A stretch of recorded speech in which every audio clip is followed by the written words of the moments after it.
A person wearing a tan cowboy hat and light-colored shirt stands at a podium holding a tablet, facing an audience. Behind them is a large banner listing various U.S. government departments and agencies. Ladies and gentlemen, I'd like to welcome you to the Tent of Many Voices. This tent is part of a traveling exhibit that has been following the Lewis and Clark Trail since January of 2003.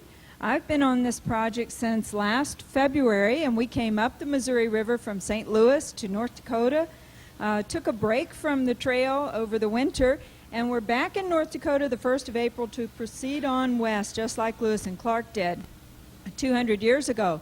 And we are following in about the same time frame as Lewis and Clark. This story is a huge story. It is not just a story of Lewis and Clark and the men that went with them across the continent. It's also a story of the woman who took her small baby and went on this cross-country trip as well. It's a story of the Native Americans who were here long before Lewis and Clark, and a story of the people who followed after them as well. We are very pleased to have with us this hour Dyani Bingham, who is with the Montana Tribal Tourism Alliance, and she will be talking to us about this organization. She is Assiniboine and Blackfeet, so let's please make her welcome. Thank you. Again, my name is Dyani Bingham, and I'm the director of the Montana Tribal Tourism Alliance. And today I'm going to talk to you a little bit about my organization, which is called MTTA for short, and kind of a guide to developing tourism in Montana's American Indian communities, and specifically answering the question, what is culturally appropriate tourism? Because I get asked that question a lot, because that is the goal of my organization, is to develop culturally appropriate tourism on all of the Indian reservations in Montana. The Montana Tribal Tourism Alliance is comprised of membership from the 7 reservations in Montana. Here is a map of Montana with the reservations highlighted, and along with that are the tribal emblems for each reservation. As the presentation goes forward, I'll kind of discuss a little bit more about the details of the tribal emblems and the significance of some of them. I'll go over all of the names of the reservations. First is the Blackfeet Reservation, and that has the Blackfeet tribe, and the main city in that reservation is Browning, and it's right next to Glacier National Park. The Flathead Reservation is a confederated tribe of the Salish, Kootenai, and Pend d'Oreille tribes, which I believe... A person in a red shirt stands at a wooden podium with a circular seal, holding papers. They face slightly to the side against a dark background, with a microphone visible at the podium. Confederated in 1855 to develop the Flathead Reservation. Rocky Boys Reservation is Chippewa and Cree tribes, and now they choose to call themselves Chippewa Cree because the 2 tribes that were once separate have formed an alliance and now are the Chippewa Cree tribe. Fort Belknap Reservation is home of the Gros Ventre and Assiniboine tribes, 2 tribes living side by side on one reservation.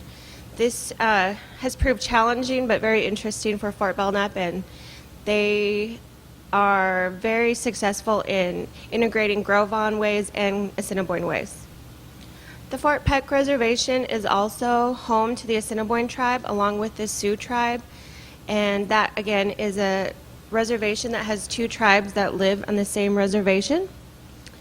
Going down in my part of the country, I'm from Billings, I live in Billings, is the Crow Reservation, which is the largest reservation in Montana, and that is home to the Crow tribe, or as they call themselves, the Absalagay. The Northern Cheyenne Reservation is bordering the Crow Reservation, and that is home to the Northern Cheyenne, or as they also call themselves, the Tsitsistas people. We have a board of directors, and all of our board of directors are appointed by their tribal council. Our president is from Fort Peck. His name is R.J. Young. Yvonne Henry Thompson is our secretary. She works at the Dull Knife College in Lame Deer, Montana, on the Northern Cheyenne Reservation. Jason Bocourt is our representative from Rocky Boys. Major Robinson is our representative from the Northern Cheyenne tribe.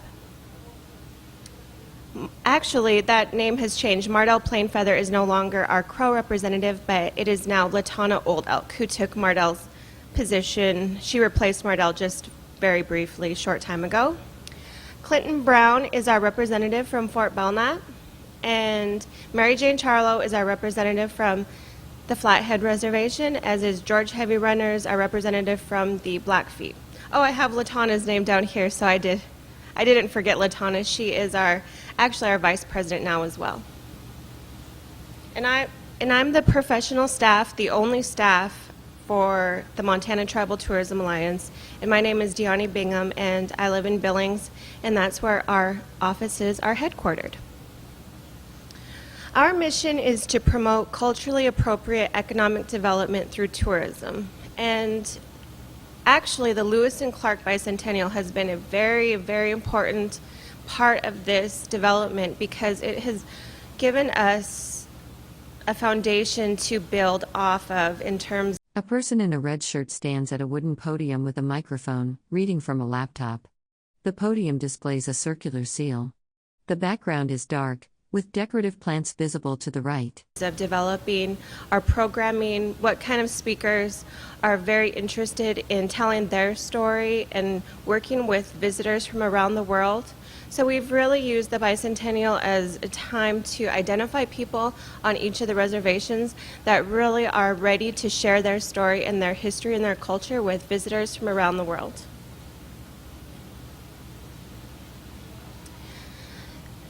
Part of MTTA's goal is to have a united voice in tourism development.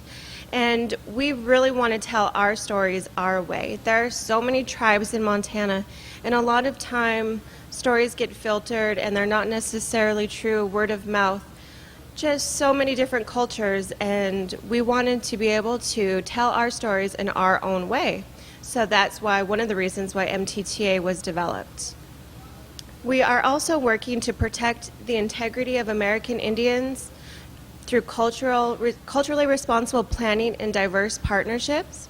This is really important because one thing that the Lewis and Clark Bicentennial has done, I believe, is an unprecedented cooperation with the tribes of Montana. Rarely do federal and state and international, national agencies reach out to Indians like they have done during the Lewis and Clark Bicentennial, which is very important.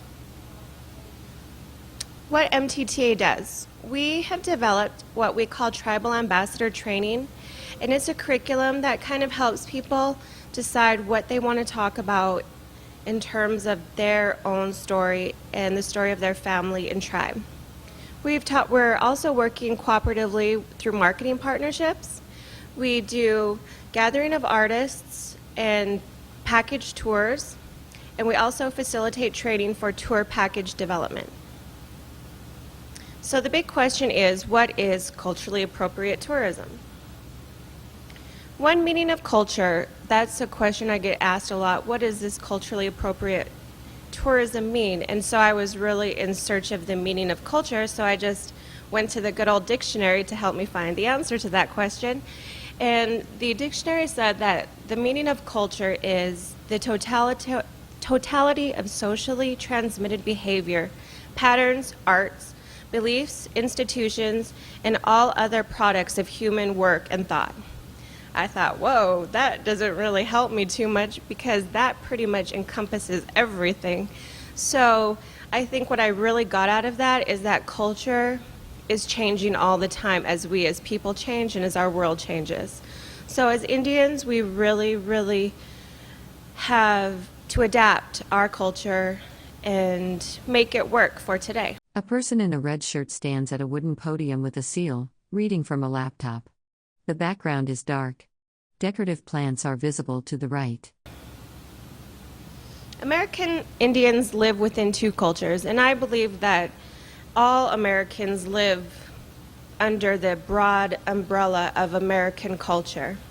And a lot of times modern American culture is focused on money, time, technology, image, predominantly white points of view in terms of the national media, where we still live in a very, I guess you could say, European point of view. We're very nationalistic. And American Indian cultures focus on community issues a lot of times, spirituality, oral history, historical injustice, arts and culture, and sovereignty issues. Sometimes these cultures can clash, but what MTTA is trying to do is help people reconcile the clashes between these two cultures so we can move forward and develop tourism and develop economic development on our reservations. A lot of times this is where I would have to say the resistance has come from some of the tribal members in terms of cooperating with tribal tourism, or maybe even the Lewis and Clark Bicentennial. It is seen sometimes as a manipulation of our culture, exploitation, stereotypical, which can be dehumanizing. It's very much entrenched in the myth of the Wild West and national folklore, and sometimes it is a skewed history. This is the worst case scenario, and this is something that some of the tribal members have been dealing with for a long time, up until organizations like MTTA have taken it into our own hands to develop our own story. Sometimes the worst case scenario can play out in terms of tribal tourism development. And oftentimes tourists can pay non-Indians for a false stereotypical American Indian experience, which could be somebody, say from Europe, or somebody selling like a teepee or sweat lodge or something like that. Oftentimes tourists can be rude and disrespectful. And also times, I forgot to mention that some of the visitors that they visit, perhaps on the reservation, can be rude and disrespectful too. So these are the worst case scenarios in terms of tourism development. Indian religions can be sold and compromised. You can see that sometimes if you look on the internet, people selling sweat lodges or selling sundances, stuff like that. People oftentimes drive through reservations and do not stop for anything. This is a danger in terms of, like I said, the sweat lodge for sale or the marketing of Native American rituals. This is very dangerous, and some people can use tribes' names to market fake ceremonies and never consult with the tribes. A person in a red shirt stands at a wooden podium with a seal, holding a laptop and speaking into a microphone. The background is dark. Potted plants are visible to the right. MTTA, we are very aware of this, and we do not want to condone this type of behavior in any way, so we choose not to deal with any sort of ritualistic or spirituality, Indian religion in our tourism. We kind of leave that to people to kind of seek out on their own. The best case scenario is tourism for economic development while still affirming community values and cultural integrity. An example of this would be the Cheyenne Trail Riders. They're in Ashland, Montana.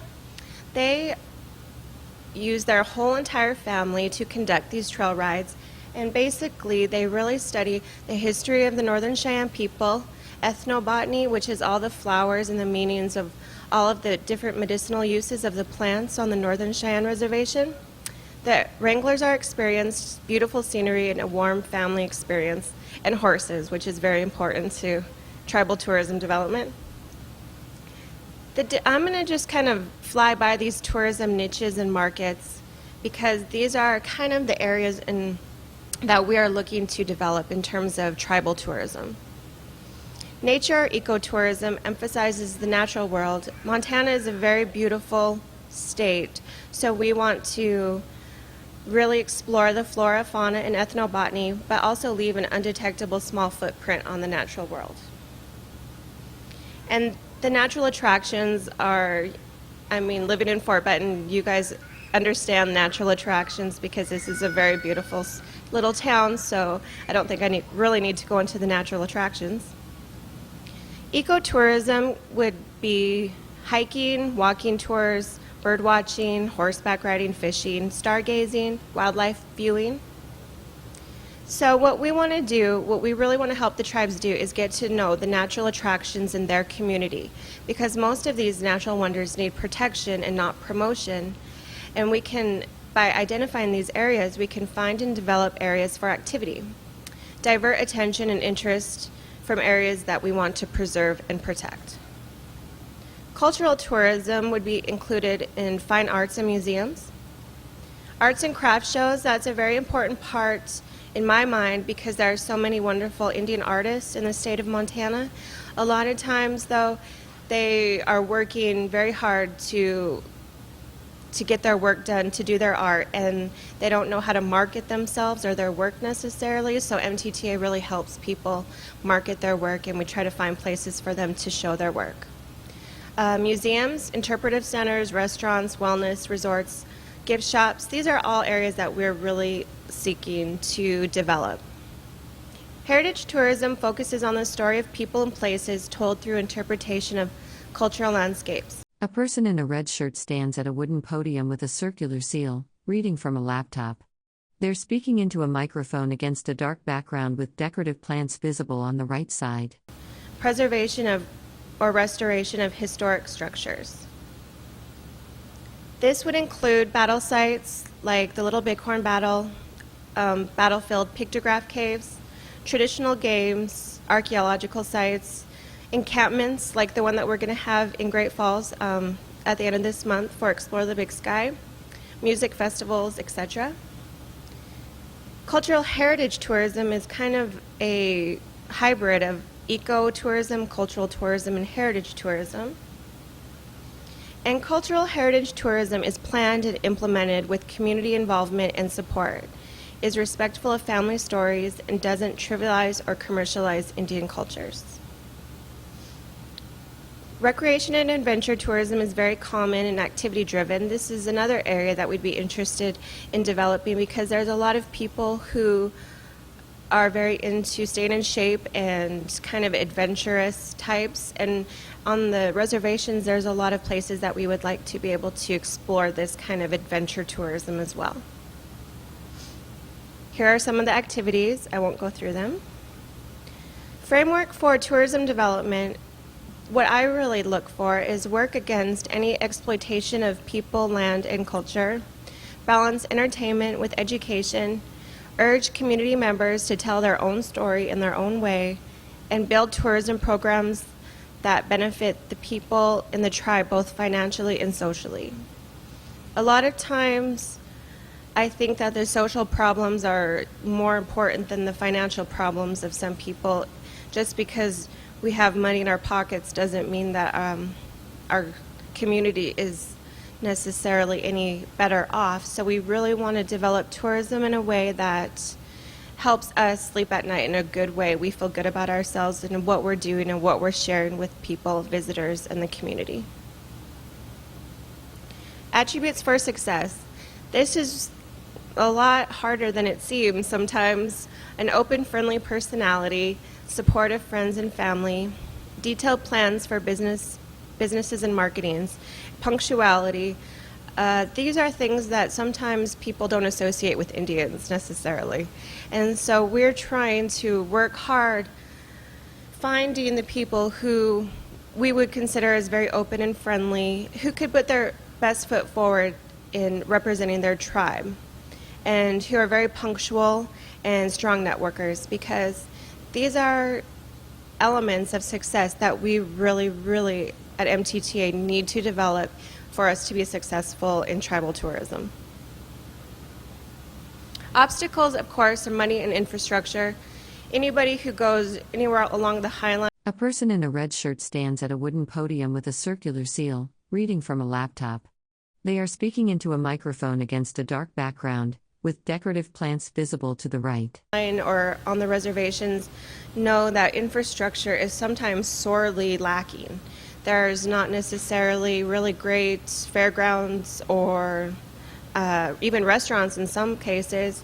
So this is an issue that we really need to work on too, because we want people to feel comfortable in the reservation communities. Land use issues, racism, it still exists, as hard as that may be to accept, but it still exists. So we are working on that, and we want to give ourselves the best tools to deal with those kind of situations if they should occur. Education, seasonal, we need more trained personnel, and sadly but truly, tribal politics does hinder some of our tribal tourism development at times. Assets. We have strong American Indian cultures in Montana. I've traveled all over the state, and a lot of times people lose their way of life, especially if you go east of the Mississippi River. A lot of the tribes have lost a lot of their language and cultures and traditions, and they actually really look towards the Montana tribes, the North Dakota, South Dakota tribes, and oftentimes kind of use our culture as a substitute of their own in a way, because theirs has been lost. So I've traveled all over the country, and I'd have to say that Montana, our tribes are very strong in our cultures and our history and our way of life. There's a great interest in American Indian way of life. I know that because people like yourselves come to the Tent of Many Voices. They go to all of the different educational programming that they know that a Native American is going to be speaking. There's interest in powwows. There's interest in Indian art. So I'm really feel good about the interest that there is in American Indian way of life, and I think that it's a really positive change. We have beautiful natural resources. There's lots of talent and enthusiasm, especially among our younger Indians. We're really ready to put our best foot forward and show the world what we have. I consider Montana tribal tourism an asset, and we also have strong partnerships with Travel Montana, the Lewis and Clark Bicentennial Commission, Explore the Big Sky, all of National Park Service, all of the great organizations. Important issues: intellectual and cultural property rights.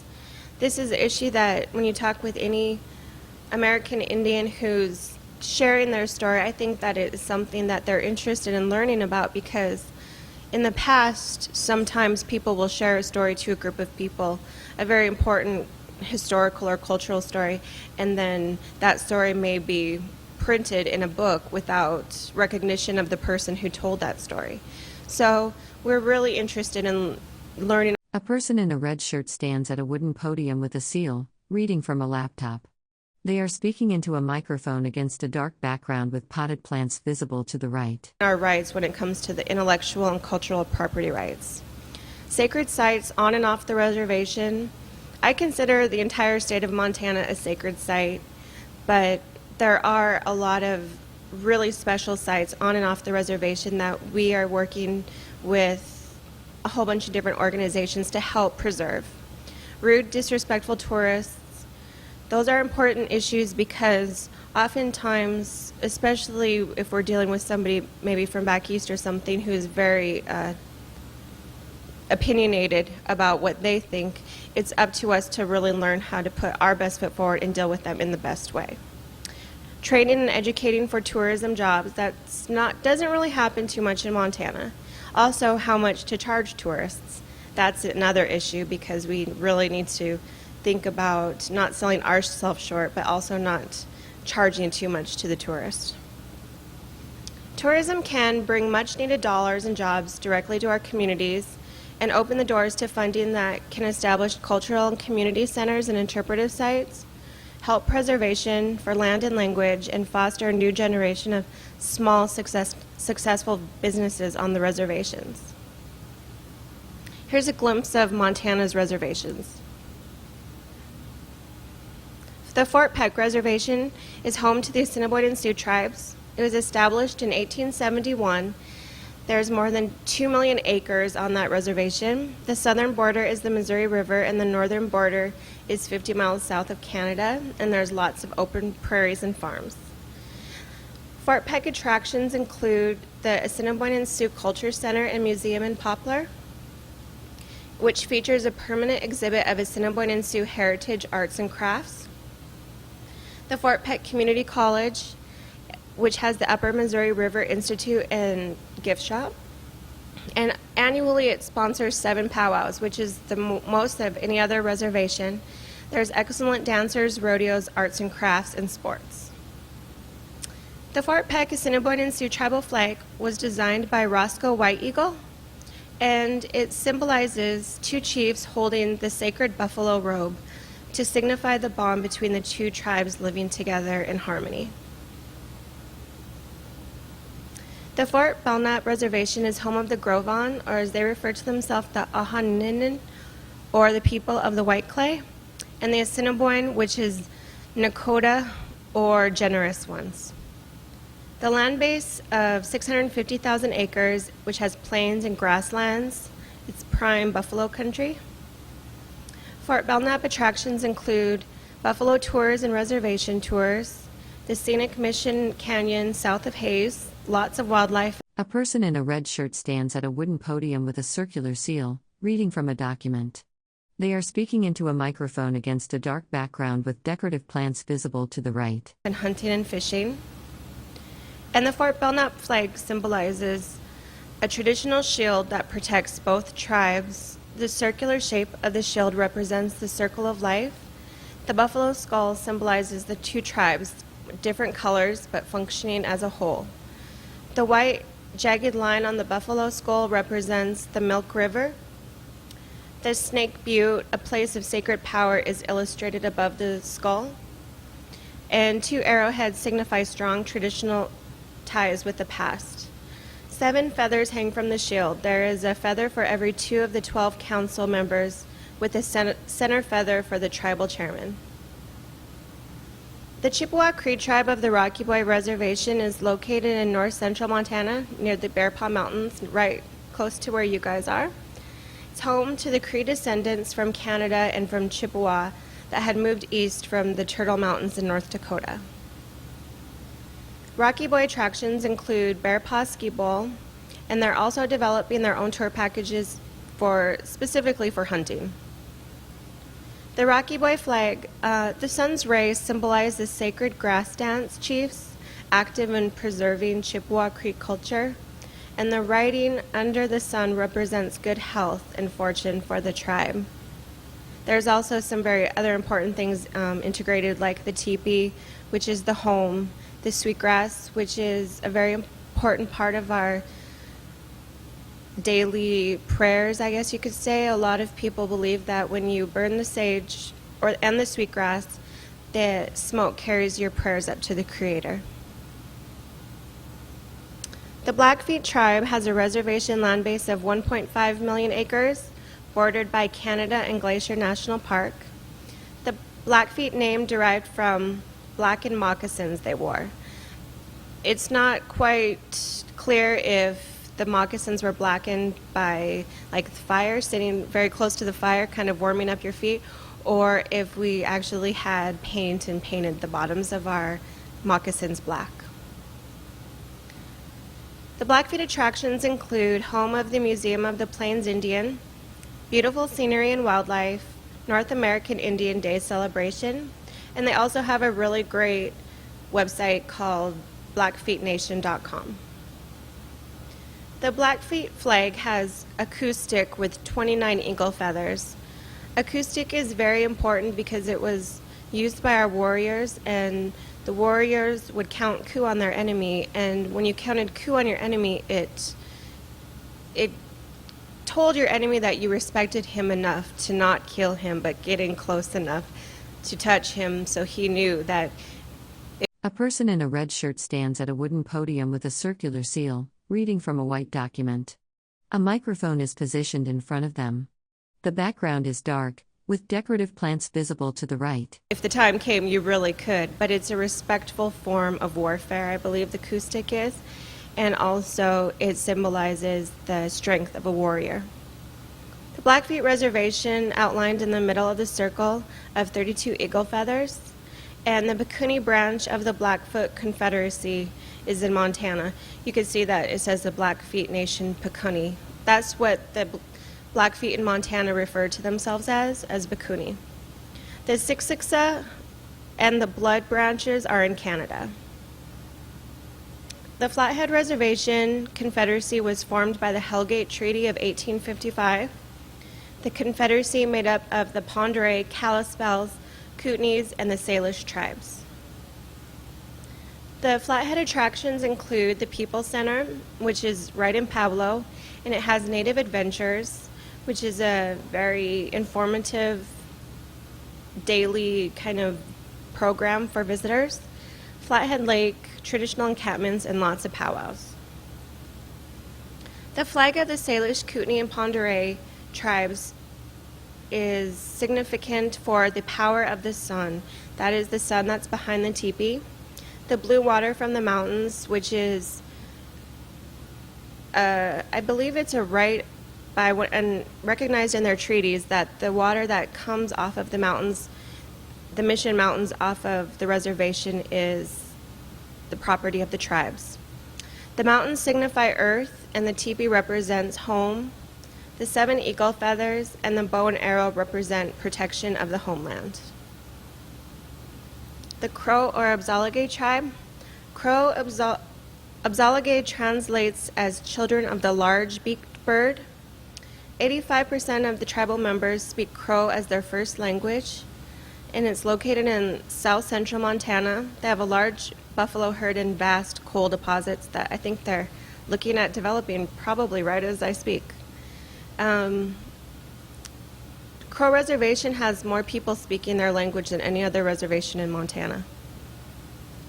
Crow attractions include Abzalagay tours, which goes daily to the Battle of the Little Bighorn, the Bighorn Canyon, Yellowtail Dam, the battlefield, and Chief Plenty-Coup State Park, which is in honor of the last Crow chief, Plenty-Coup.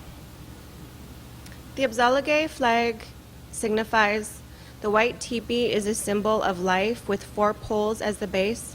The Crow tribe is one of the only tribes in Montana that has 4 poles as their base of their teepee rather than 3. And I was spent a whole bunch of time with some Crows, and they were talking about A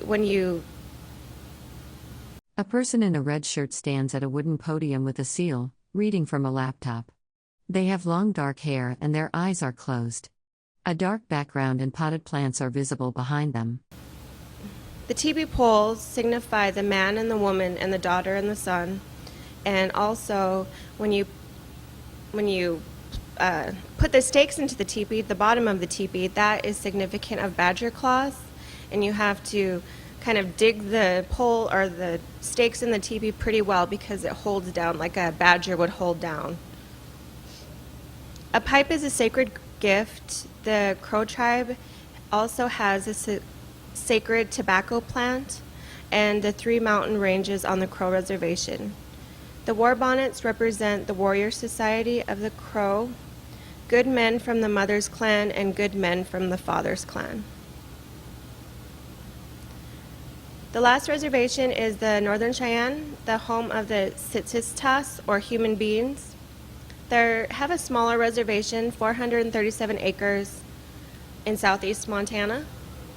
And in this emblem is pictures of the 2 famous last Northern Cheyenne chiefs, which were Little Wolf and Dull Knife. Northern Cheyenne attractions include the John Woodenlegs Memorial Library, 4th of July Powwow in Lame Deer, the Labor Day Powwow in Ashland, Crazy Head Springs, and the Tongue River. The Northern Cheyenne flag is a very simple but beautiful flag. The symbol in the middle is the Morning Star, or Wohiviv, the name of the great chief Morning Star or Dull Knife. And it's the first star to rise in the morning. And you can contact me through this information right here. We do have a website, and it's www.bigskytribes.com. And that website kind of goes over a lot of different things. There's information about all the tribes. There's also a lot of Lewis and Clark information on our website. And visitor protocol information for people who are interested in going on trail rides, all different kinds of stuff. So if you have a chance, please visit the website and you can learn even more about MTTA. So I'm the one who developed this PowerPoint presentation.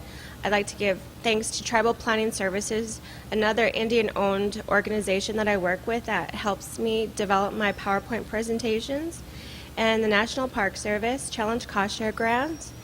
Thank you to all Montana Indian tribal governments and business people. And there's a tribal tourism toolkit that was sponsored by the Lewis and Clark Bicentennial that really helped a lot of the tribes kind of figure out what we want to do with tribal tourism and help us develop a framework that would allow us to do that responsibly. So thank you very much. A person in a red shirt stands at a wooden podium with a circular seal, reading from a paper. They have long dark hair and eyes closed. A microphone is positioned at the podium. The background is dark.